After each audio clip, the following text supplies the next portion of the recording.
जैसे कि नाज़रीन आपको बताते चलें कि फ़ायज़ अली ने फ़ैसला किया है गाने का। ये खुशखबरी है जो फ़ायज़ अली के फ़ैन हैं। फ़ायज़ अली ने फ़ैसला कर लिया है कि अब मैं दोबारा से गाना स्टार्ट करूँगी। अब्दुल हमीद अबड़ो ने इजाज़त दे दी है। बड़ी खुशखबरी है उनके परस्तारों के लिए।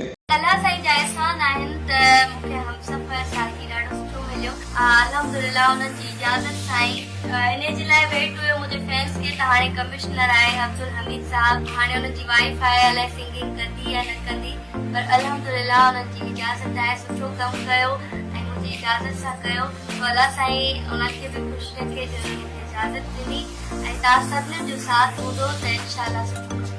यारी दा जे शौक़ हवी क्यों न पिया ॻाल्हि करी हुण मिंथा न कर तुम्हें को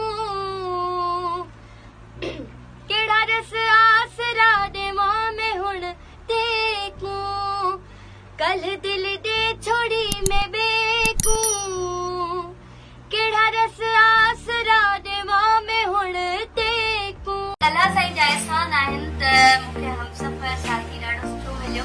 अल्हम्दुलिल्लाह उन्हनि जी इजाज़त साईं इन जे लाइ वेट हुयो मुंहिंजे फैंस खे त हाणे कमिश्नर आहे अब्दुल हमीद साहब। हाणे उन्हनि जी वाइफ आहे, अलाए सिंगिंग कंदी या न कंदी, पर अल्हम्दुलिल्लाह उन्हनि जी इजाज़त आहे। सुठो कमु कयो ऐं मुंहिंजी इजाज़त सां कयो तो अल्लाह साईं उन्हनि खे बि ख़ुशि रखे जो मूंखे इजाज़त ॾिनी ऐं तव्हां सभिनी जो साथ हूंदो त इंशाअल्लाह सुठो।